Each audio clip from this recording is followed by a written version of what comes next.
Hey, yo, what's going on? Once again, bros, women, bronies, and pegasisters is the one, the only, of course, Mr. In time 23, 2011, aka Kristen Guy 2009. Of course, you guys are invested into this channel. Before I begin, definitely check out freedomnote.com. And of course, I'm going to Susan F. Any people want a fresh channel banner design and a professional picture is specifically made for you. And I will put their link in the description box to their YouTube official channel account, description box below, or in the annotations, or anywhere, wherever I feel like doing that.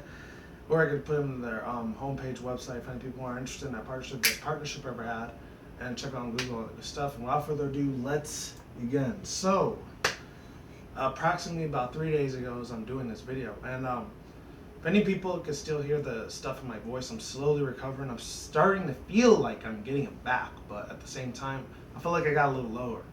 I was nervous if I had like some freaking bronchitis disease or strep that was changing my voice completely, but I went to the doctors yesterday and said, oh, then there's no problem with that at all. So luckily it's neither of those things, thank God. I guess it's, I put a lot of stress on my throat when I did these videos. I don't know. Excuse me.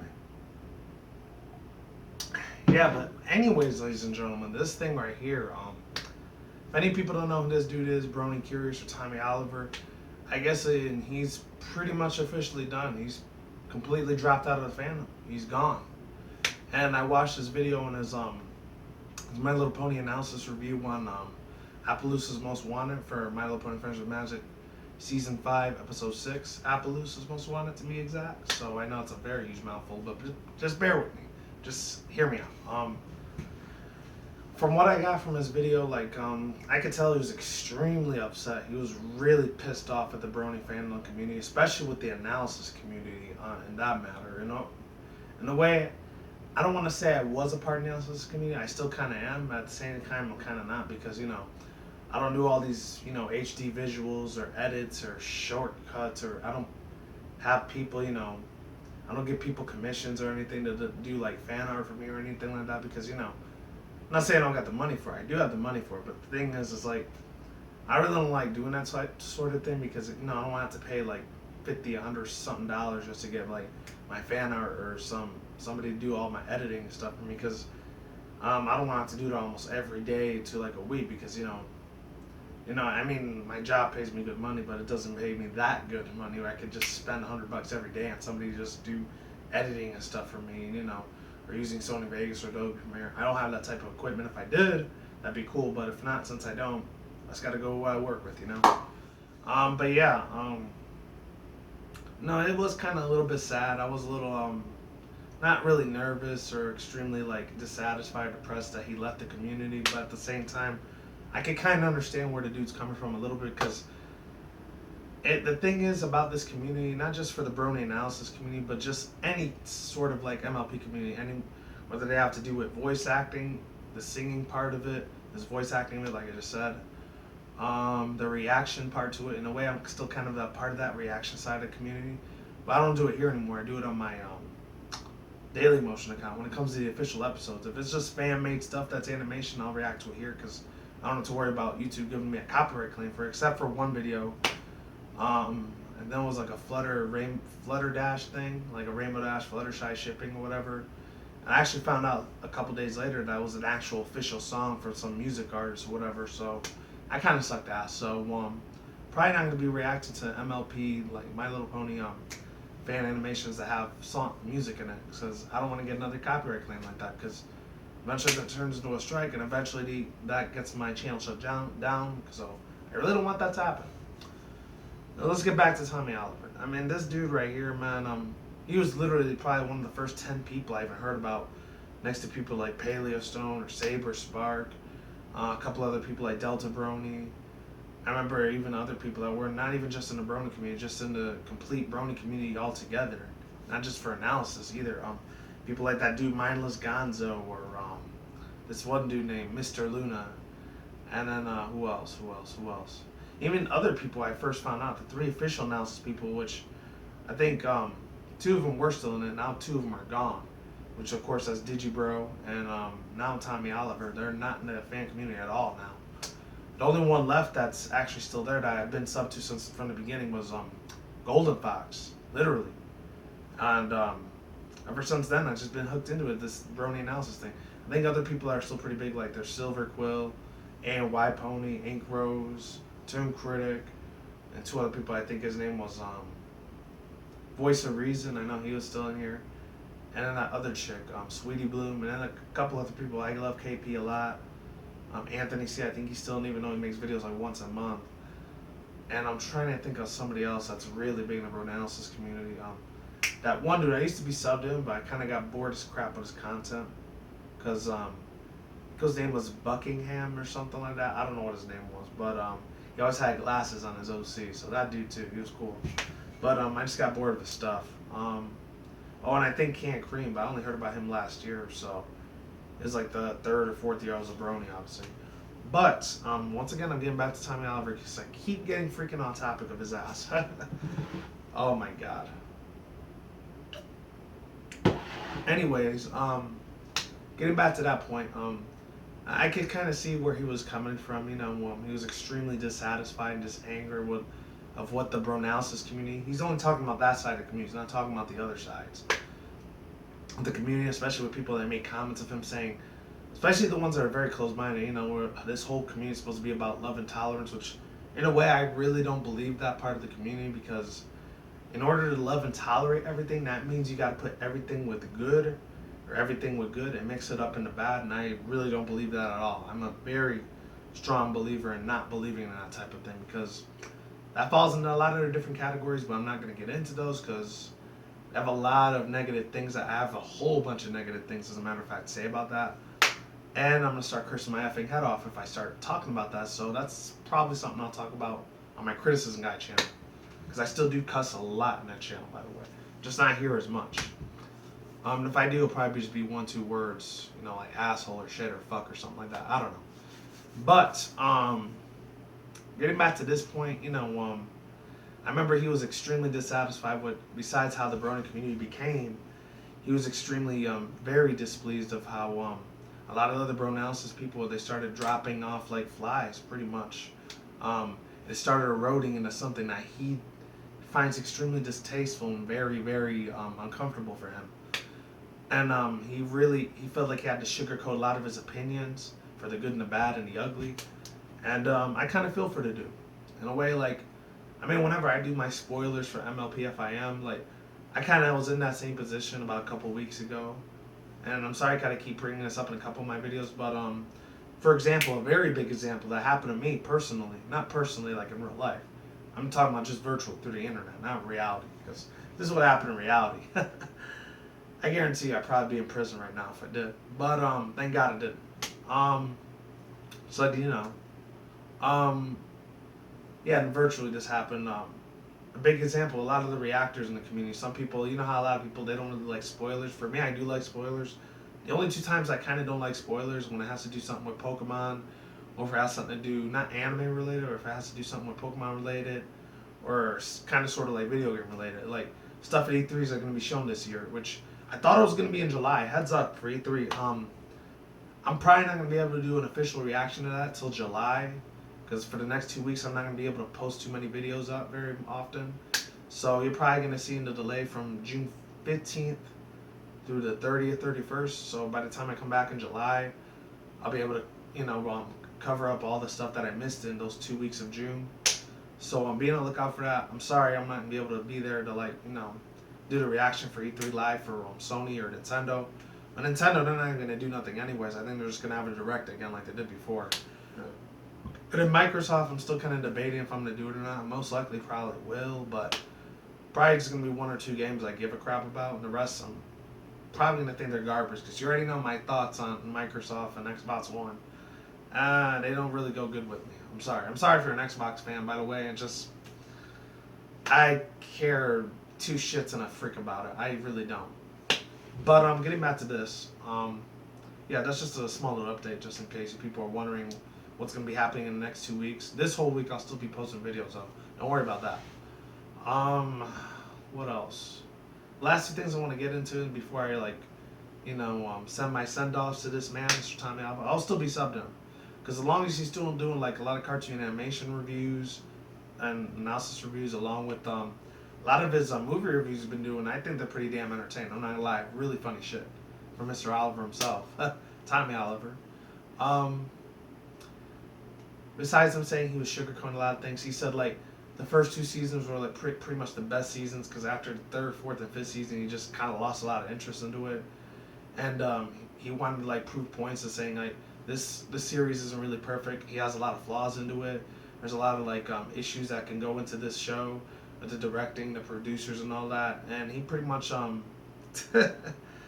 pretty much in a way kind of gave the finger to a lot of the fandom that like are very ignorant, very extremely closed-minded.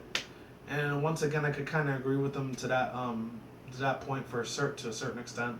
Matter of fact, I was reading a lot of the comments of the section thing. There's two big ones that actually commented that were part of the Brony Analysis community, which is Ink Rose and Josh Scorburn, which I don't really watch too many of his videos, but I do watch Ink Rose's videos a lot.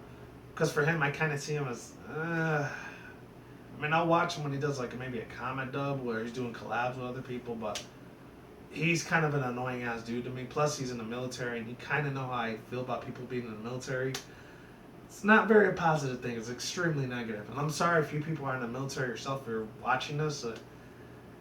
I'm not. You know what? I'm gonna shut the hell up on that topic because I am gonna rip assholes about people being in the military. Because let's just say I completely disagree with what they do when they kill people over there. You know, that's probably something on a topic I'll leave in my Criticism Guide 2009 channel because over here I'm probably gonna get a crap ton of dislikes on my end, but having somebody flag my video and I really don't want that to happen. So I'm gonna completely leave that subject alone. But anyways, yeah, I'm not a real big fan of him. Just saying. I don't think he's in the military no more, but he was about a year or two ago. But I mean, I don't hate everyone that's in there. I just disagree with the stuff they do in there, you know. But getting back to that, yeah, they were commenting him back saying that like they're really gonna miss him. He was a really amazing Brony YouTuber. He even changed like Ink Rose's life in a way when she was like moving from Los Angeles from California all the way down to Texas. Which, by the way, hopefully in another 4 years, once I hit my 30s, late 30s, I'm really hoping to God by some miracle I can move out to Texas. I really do. I don't care if there's all those weather disasters crap that have been happening. That's still not gonna stop me from moving there. I'm betting your ass I will move over there instead of just moving to the north part of Vegas, you know. But anyways, yeah. Anyways, other than that, you know, she was saying that was a big transition in her life, and he in a way kind of like made things more comfortable to her. And that was actually Tommy Oliver was actually her inspiration to make Brony videos. For me, if I had to pick two people at least to make that I want to make, actually don't, three people that I wanted to pick that gave me inspiration to do Brony Analysis videos would probably be Golden Fox, that do Paleo Stone, and then some other person, which I'm trying to remember. I guess ain't White Pony, because he was a funny dude. I think he's still doing Brony Analysis videos too. Those are the three people that kind of wanted me to start, kind of inspired me a little bit to make Brony Analysis videos. Not just YouTube videos in general, that's three other separate people that inspired me to do this way back. Not in 2005, 2006, 2007. It was, I think 2008 or 09 when I started doing videos. So I've been doing this for about a good 7.5 years. But not in this channel. It's been 4 years so far. But anyways, getting back to my point, the last thing I want to say about this dude is that I could kind of see him. I can agree with him about like how the bronies and stuff like that, and some of the bronies, not all of them. That besides them, some of them being closed-minded, not all of them, but some of them being extremely super ignorant, superficial. I forgot what he was saying, but it was like a calorini.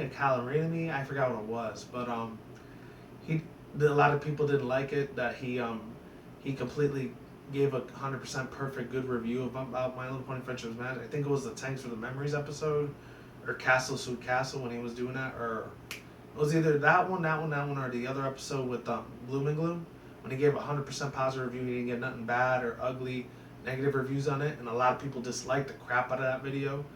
So I think that's the big core reason why he ended up leaving the community, because he likes his views and he likes having his Patreon stuff. Speaking of which, about 3 years ago, it was actually him and Digiro, the first two people I started hearing them talking about Patreon. As far as that goes, I really don't believe in that thing. Like, I would make one myself, but the thing is, I really don't have a lot of like the finances or commissions to like start up a Patreon. So that's pretty much kind of out of the question for me now. Maybe one day I'll make one, but until then, it's not happening because I really don't know what I could give you guys as gifts or rewards because I really don't like using Skype that much. I don't really care too much for giving away shippings and handlings. I don't really have a lot of finance for that, even though it's like I think $10-$20 to deliver something. It's cheap, but still, there's that. And as far as conventions go, that's way out of my freaking budget to spend $300-$400 for one ticket. I'm only gonna be there for 3 days, especially with the clothes. How I'm gonna get there, what days I could take off. My boss allows me to do that. When if I can get off work or not. That goes a lot, crap ton of planning. That's why. This is the reason why I really wouldn't consider making a Patreon because it comes with a lot of different rewards you got to give people. I can't do that. I'm sorry. I mean, I would love to do it more than anything, but right now at this point in my life, it's not gonna happen. I'm sorry. I know so many people would probably love to meet me at conventions and stuff. You know, I'm not a big giant person. I mean, not physically. I'm talking about physically. I'm a little big, but I'm talking about YouTube wise. Like, I'm not. I don't have the YouTube fame like big giant YouTubers out there like Hot for Words, Justine, Fine Brothers, EW Network. Who else? The ones that are like lesbian people, whatever. I forgot what it was. I think Kev Jumba or Niga Higa, he was pretty huge at the time. Timothy Delgado. Who else? Amazing Atheist, Proto. People that are really big like that, you know, as far as YouTube and get a lot of views and crap, you know. Kobarnamari 456, you know, people that are in hundred thousands or millions of subscribers, you know. Even Smosh or that dude, I don't know if he's relevant anymore or not. Ray William Johnson, you know, people that are that big, you know. If I had a fan base that huge, then no doubt I would definitely go to conventions like that. But other than that, or even big giant ones like PewDiePie, even though I can't stand the hell out of that piece of crap, he's pretty damn huge, nevertheless. Besides that, that's pretty much all I gotta say about this dude leaving the Brony community. You know, best of luck to you, Mr. Tommy. I doubt you're ever going to watch this video because I'm not that big of a channel. Only have 623, 24 type of subscribers. But you know what? Best of luck to you. Whatever other future animation analysis review you decide to do, cartoon analysis, maybe anime like how Digibro does. That's the reason I'm still subbed to him there because I do love anime myself. Don't get me wrong. I'm a huge ass fanboy when it comes to anime. But you know, best of luck to that. Best of luck to your future 60-second movie reviews, which I actually enjoy. Hilarious as hell, by the way. I gotta give him credit's due on that. And I'll put the link to his video where he was ranting about him leaving the Brony community for good. And he says, I'm done. I'm goodbye. As far as I go, I'm still gonna be in there. There's only 5 things that will probably pretty much ever make me leave the Brony community fandom. And it's either gonna be due to the directors and producers of the show or the fandom that made me leave the community. But other than that, I'm here to stay. It is what it is. I ain't get to tell you that little like example I was gonna use like when some of the bronies and pegasisters in this community get extremely pissed off in the comments, like the whole thing that happened when I ended up doing a spoilers for like Kira draws. I got about 50 to maybe 100 different messages in my PMs saying, "Oh, you suck. Go kill yourself, you fat ass. Go f your own self, end yourself, commit suicide, or burn in hell." You know, I was getting a crap ton of troll comments. Even though there was a few people that were understandable, that they saw I kind of made a mistake. I didn't know what I was doing, even though I kind of did know what I was doing exactly. There's some people like those I have zero disrespect for, and pretty much they can go F themselves, pretty much. I don't care. I really don't. Even if they are 12, 13, 14-year-old little kids are pretty much young enough to be my nieces or nephews, and I'm a grown man already, but I don't care. I like what I like, and if you dislike that, too bad, deal with it. But if not, you know, if you could sit down, have like a discussion, even though I don't use Skype that much, but I'll be more than willing to use a Skype call with you. If you disagree, like if you could talk in a civilized human manner, then we can talk. But other than that, if you're gonna be an asshole piece of crap like that, or shit stain like that, you know, you can get the hell off the channel, pretty much. But as far as my main viewers, subscribers, I love you guys. You guys are amazing as hell. And that's all I gotta say. So, peace out once again. Oh, and yeah, one more other thing. There's millions of other MLP reactors out there. There's not just her. Let's get that clear. Let's clear the air with that. Peace out once again, bros, women, bronies, pegasisters. So we'll see you when I see you. You guys have a good day, have a good night, wherever in the world. Don't drink smoke weed at the same time. Don't take the reckless. Keep it calm. Keep it cool. Keep it chill. Keep it black out there. And until then, next time, guys, peace out, lacing, bye. Stay tuned, more videos coming soon. Brand new videos on this channel almost every single day. With that said, I will talk to you guys soon. You guys stay on the grind, stay safe, be easy, all that good stuff. Be easy, be you, do yourself. And until then, next time, guys, peace out, ladies, and goodbye. Stay tuned, more videos coming soon. Brand new videos again, like I just said, every single day. Mount like sauerkraut. And stay tuned for more content, future content on this channel. And updates, deuces, I'm out. Goodbye, and have a great day.